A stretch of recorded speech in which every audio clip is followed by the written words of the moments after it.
Vidéo 11, si la naissance a été difficile. Bonjour Thierry. Bonjour Daniel. J'ai entendu parler de problèmes les gens voient dans ces vies, beaucoup De je suis en retard. problèmes de naissance, c'est ça Daniel? C'est exactement ça. Ok, en fait vous voulez parler du stress de naissance. Oui, Ouais, en fait je vous avais demandé qu'on en parle Daniel du stress de naissance parce que c'est un sujet qui me tient à cœur. En fait moi j'ai toujours su que j'étais né avec le cordon autour du cou et qu'à la naissance j'avais failli mourir. Et ensuite dans mon travail sur moi je me suis aperçu que ça avait une place très très très importante par rapport à la gestion de ma peur, parce que il a fallu que je fasse un gros travail sur la peur. J'étais phobique social, j'avais des problèmes de stress respiratoire, etc. Et donc j'ai mesuré à travers la thérapie et la désensibilisation par exposition par rapport à ce stress-là, que en fait, le stress de naissance, la peur de mourir à la naissance parce que on a eu le cordon autour du cou, parce qu'on a été bloqué, parce qu'il y a eu une césarienne d'urgence, parce qu'on a utilisé les forceps, et ben ça impacte vraiment la vie des gens. Maintenant que je fais ce travail de psychothérapeute depuis 10 ans maintenant, que j'accompagne en psychothérapie des gens, je m'aperçois en fait à quel point il y a souvent des problèmes de naissance.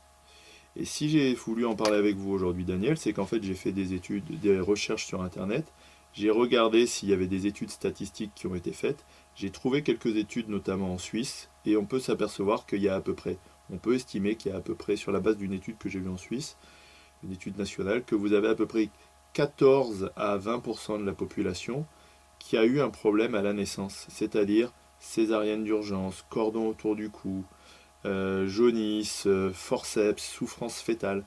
Le problème dans tous les cas, il est le même, hein. C'est que vous avez un stress respiratoire, un manque d'oxygène, vous avez une peur de mourir, et en fait vous avez un choc majeur au niveau du cerveau reptilien et de l'amygdale, qui est la glande de la peur.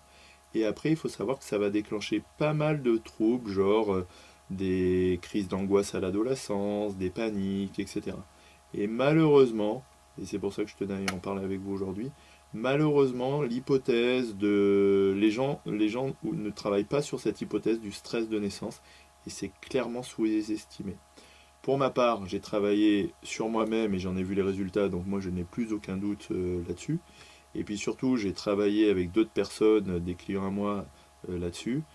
Et il n'y a pas photo. On améliore très rapidement les peurs paniques quand on travaille sur cette peur-là. La difficulté, parce que je tiens à être honnête avec les gens et avec vous-même, c'est que c'est une thérapie qui est assez difficile, puisqu'en fait, il faut désensibiliser l'amygdale en replongeant dans la peur la plus terrible, hein. C'est la peur de mourir. Ça veut dire que ça demande vraiment une volonté et du courage.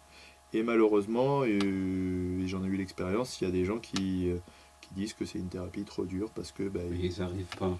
la peur est tellement intense, quoi. Hmm. Et s'ils croient qu'ils vont vraiment mourir, c'est comme si je vous donnais un rendez-vous avec la mort, est-ce que vous iriez? Voilà, donc souvent les gens abandonnent la thérapie en disant qu'ils ont trop peur, quoi. Oui. Voilà. Ou bien ils me disent qu'ils reviendront un jour, c'est souvent ça. Mais en tout cas, ceux Mais qui... déjà, s'ils connaissent l'importance, ça c'est déjà quelque chose. Oui, et puis bon, il y a quand même pas... il y en a certains qui arrêtent parce que ça fait trop peur. Et il y en a qui continuent et qui voient le fruit du travail, quoi. En tout cas, le plus important, parce que ça, vous pouvez le travailler, je pense, avec d'autres... Il y a plein de techniques. Le plus important, parce qu'il y a d'autres techniques pour travailler sur la peur que la désensibilisation par exposition. Il peut y avoir le MDR, etc. Mais il faut savoir que il y a vraiment cette peur du trauma de naissance, cette peur liée au stress de naissance, au stress respiratoire, elle impacte vraiment la vie des gens et je m'en aperçois quotidiennement. Voilà ce que je voulais vous dire aujourd'hui, Daniel. Merci Thierry. Je vous en prie.